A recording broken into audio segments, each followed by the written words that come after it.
This is a very simple demonstration on using the Eclipse integrated development environment. Covered are the very basics from choosing a workspace to finally running Hello World. When opening Eclipse, you are prompted to choose a workspace. You may choose to use a different workspace for every project that you work on, but that may be a pain for several different reasons.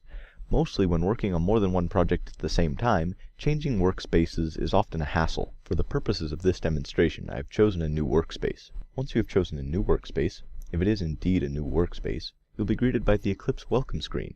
When Eclipse is opened into an existing workspace, it goes straight to your projects. You may notice that my welcome screen says for C/C++ developers. While hopefully you will not encounter this situation, if you do, you will now know how to remedy it. By opening the window menu and selecting Open Perspective, and then selecting Other, you are given a comprehensive list of options as to what work environment you may choose. But for now, you are only interested in Java. You will be automatically sent to the workbench after choosing the Java perspective. The perspective you choose is in the top right corner, and you may select a different perspective quickly this way. In the top left corner is the Package Explorer. You will notice that right now it is empty. This is where every project in this workspace could be viewed. Now to start a new project, you use the New button and select Java Project. You are then given a somewhat intimidating menu, but the key point is you name your project. You can also choose a different JRE or adjust special layout details for this specific project. At this point you may click Finish or Next, however Next will bring you to some very advanced options that you will probably not need.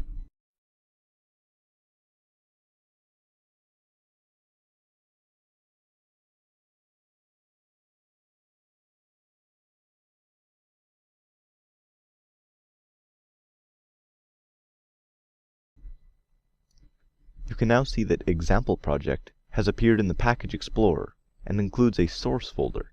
This folder is however empty. To add a class to the source folder, you click the New Class button and you are brought to yet another somewhat intimidating window. What you need to take away from this window is that you name the class and that you may set certain attributes such as visibility, inheritance, or interfaces. Likely the most important for you, however, is creating the main method stub. You can now see that the main method has been started for you.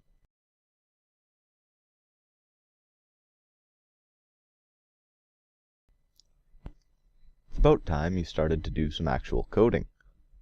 Finally. We have here the go-to coding example, being the Hello World program.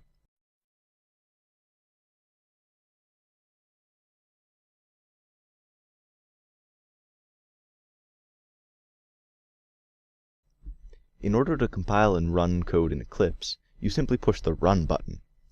The output from the program will be appearing in the Console tab at the bottom of your screen.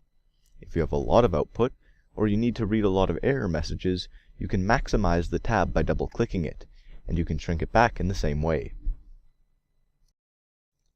Now you may be thinking to yourself, why go to all that trouble just to write Hello World? And the honest answer is that you never would.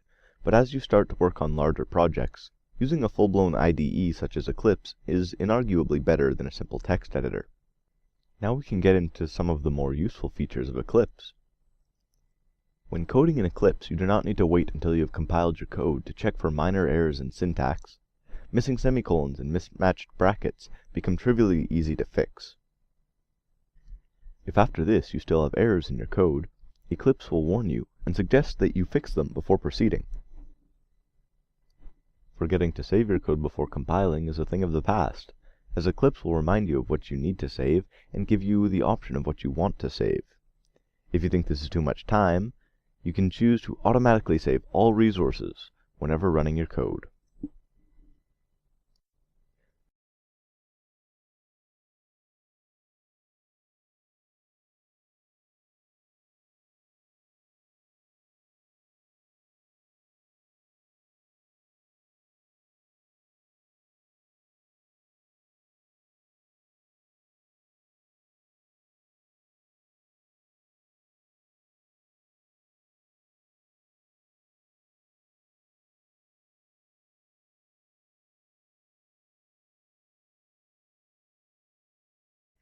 Thus concludes our simple tutorial on the Eclipse IDE.